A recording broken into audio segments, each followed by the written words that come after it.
Like my content and want to see it early? Well, you can. For $1 a week or $4 a month, you will know what videos I'll be doing for the week, and you'll get to see a video of your choice every Thursday. So if this interests you, you can become a member by clicking the join button today and get access to wicked cool sub badges as well. If you can't though, I totally understand, and I just wanted to thank you so much for watching and being an awesome member of our community. I hope you guys enjoyed the video and have a great day as well.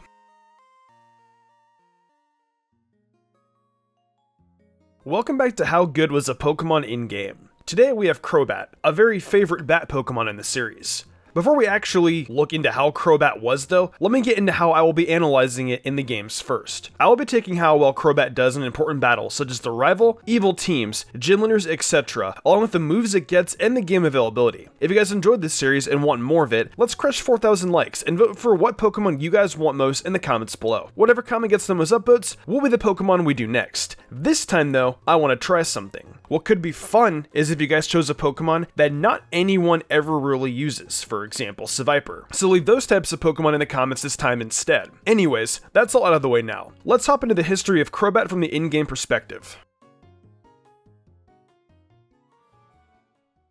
In Johto, we can find Zubat as early as Route 32, meaning that the most annoying bat of the franchise will be with us throughout basically the entire region. However, Crobat really doesn't do a whole lot for us in Generation 2. Like most Pokemon from this era, Crobat doesn't get access to any really good moves for its entire level up pool, and TMs are very scarce. But Crobat does have a little edge against Chuck and his fighting types, and Erika's grass types over in Kanto. Blue's Exeggutor, Machamp, Bruno's fighting types, Nada's Onix, and lastly, Red's Venusaur. As you can clearly tell, Crobat just really doesn't bring a lot to the table for Generation 2. That's to be expected. A lot of Pokemon in the second generation really didn't get a whole lot to work with. Crobat's most important job in Johto, if you decide to use it, will be the HM for Fly that take you wherever you need to go. So for all intents and purposes, Crobat will not get the approval from me in Generation 2, scoring probably the worst of all Pokemon reviewed so far in this series.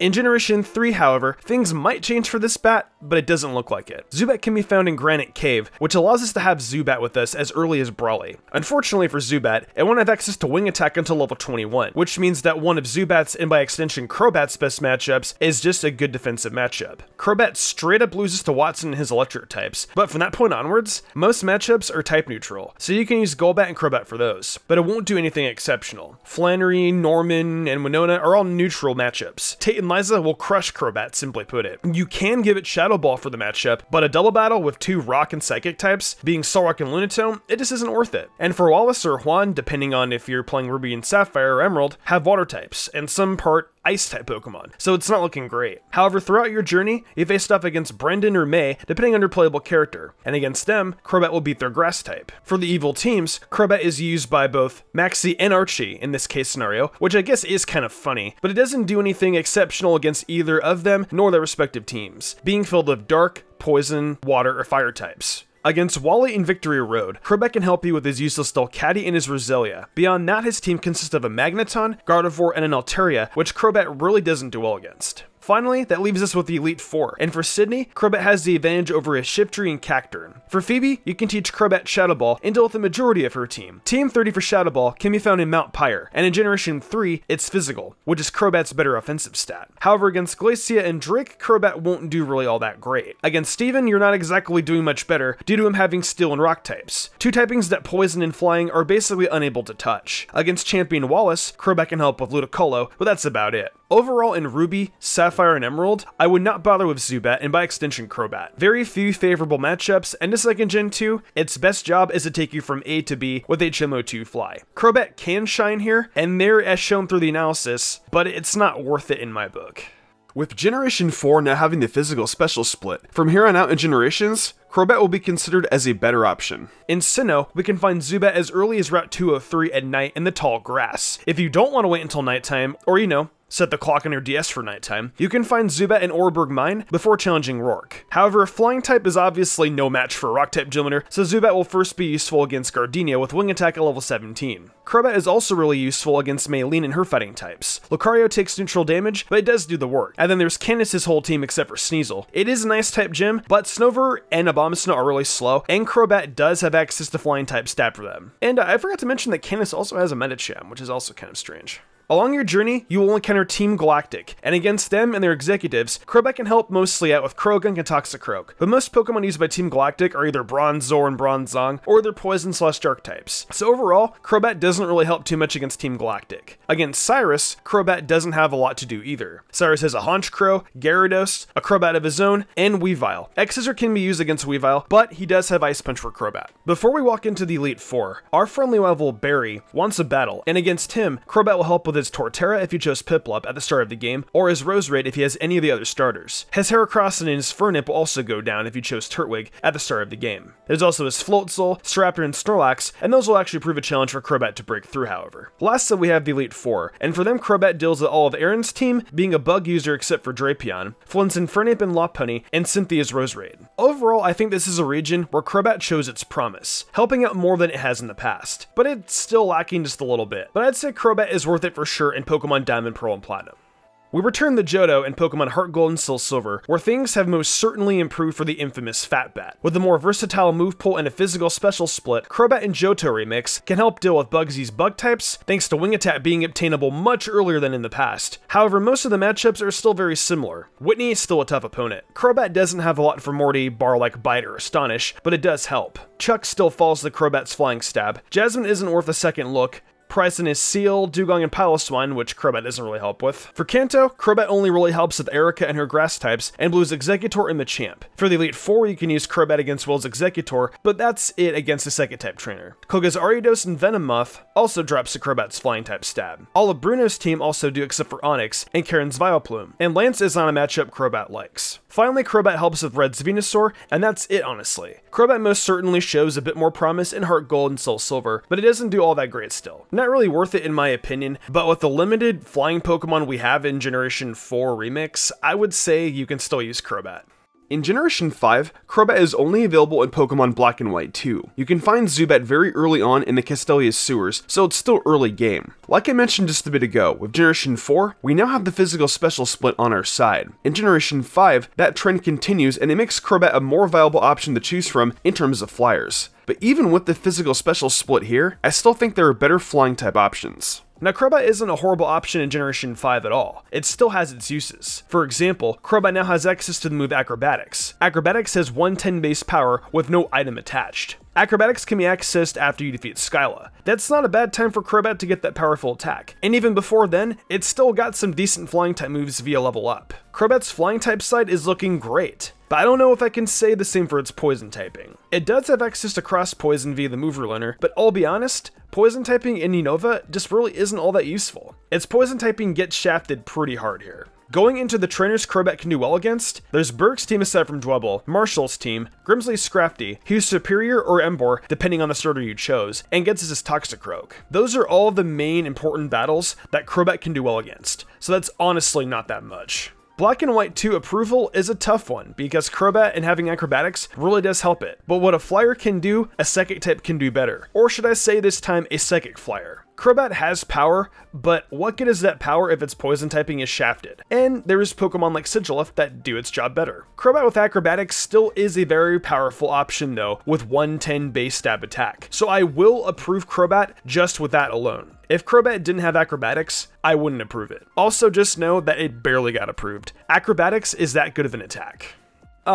X and Y is where Crobat's reputation really hit a sky high because of the addition of the Fairy-type Pokemon. That poison typing was laying dormant for so long, and now Crobat finally has some use for it in X and Y. I would also say there are a decent number of Fairy types in the game for it to be useful as well. Don't worry either, I haven't forgot about its flying side. That typing is how it usually is, pretty useful. Acrobatics can be found at Comarine City, so you can use that to dominate the game as early as the 4th gym. Oh, and I also forgot to mention that Zubat can be found in Connecting Cave. That's right before you get to Slosh City. So overall, we have access to Zubat very early, have the Acrobatics early enough, and have that poison typing finally being useful. Let's find out how well it does in terms of trainers. Starting off the roster of Callous trainers, Crobat is great against two gym leaders right off the bat, with Corina and Ramos. Then Valerie and her fairy types, Tyrania's Roserade, Trevor's Florges, Kalen Restorin's Chestnut if you chose Froakie, Shauna's Chestnut if you chose Fennekin, Lysander's Mienshao, and finally Dianthus Hawlucha and Gourgeist. Don't try Mega Gardevoir if that's just death. One quick thing I can also mention is that Crobat does get X-Scissor at his Zord Bay, and that can be obtained right after the player gets Surf. X-Scissor is great against other Psychic Mons and Dark-type Mons. It's only there for coverage though, so be wary of how you use it. So my verdict for X and Y is a definite, without a doubt, yes. With its primary typing finally being useful, and how it's in my opinion the top 3 best flying options in X and Y, it is definitely worth using on anyone's team. The Crobat line has finally escaped its poison type hindrance. Thank you, Fairy typing. Oras is the exactest Pokemon X and Y. The Fairy type gets dominated by Crobat's poison typing. The battles and location are all pretty much the same as Ruby, Sapphire, and Emerald 2. The flying type moves it gets access to are also decent as well. Even though Acrobatics is very late game, its flying moves are still good enough to get it by. I would say as well that Crobat is one of the best flying options in Oras 2. I don't have to give much thought here. Crobat is approved for Oras.